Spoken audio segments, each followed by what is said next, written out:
I think if you know business or not. And people ask me, should I go get my MBA? And you know what I usually tell them? You know if you need to go get your MBA.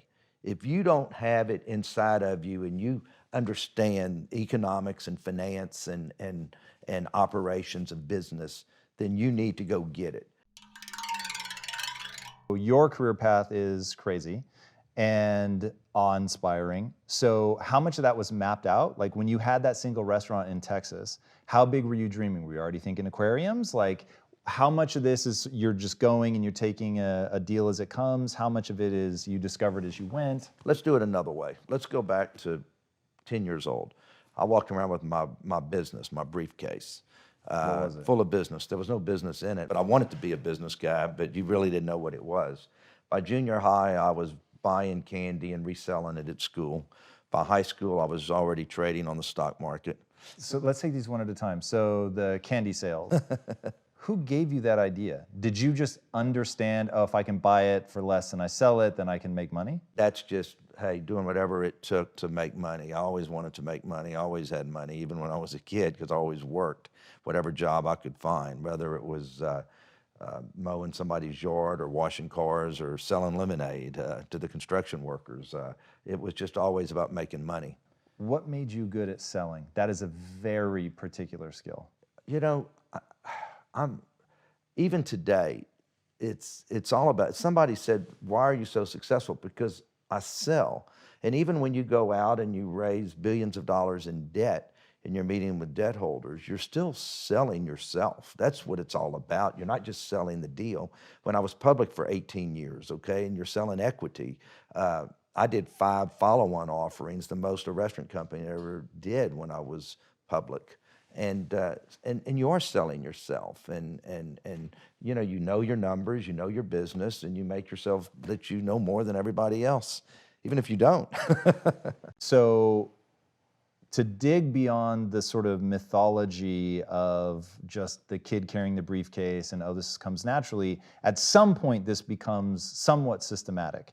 So if you're gonna be a sponge, you have to put yourself in a position to be a sponge. You have to know who to listen to, who to ignore. How did you begin to formulate that, and what does that process look like now? Well, I knew how to make money, and so at 21, I sold vitamins. I started building homes, building shopping centers.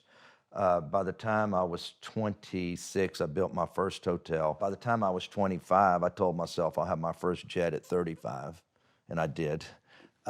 So I was an investor in a restaurant, and then when the world collapsed in the late 80s, you couldn't develop anything in Texas for the next 10 years. That's when every S&L failed. Like I said, every bank failed.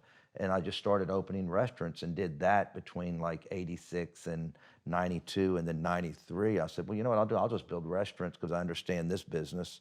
But since you can't develop anymore, and I'll take it public, because that's when the whole big thing of restaurant chains going public. Did that for the next 17 years, and then was an opportunist, which I always talk about, is that my stock crashed with everybody else in 08 and 09.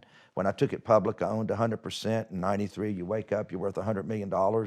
I took it private in 09, and you're worth $500 million. It was very successful, bought it right, and then, I could really grow then because I didn't have the handcuffs of being a public company. And when you, like, if you knew, if I die without my kids understanding these 3 to 5 things, like what would those 3 to 5 things be? Know your numbers. No matter what business you're looking at, always know your numbers. Number 2, realize that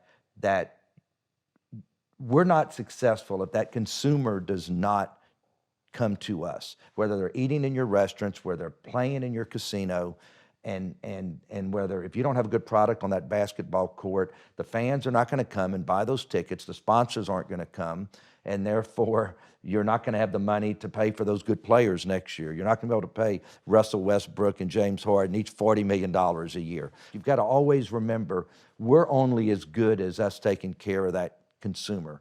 One of the things I teach everybody, and especially my kids, don't assume anything.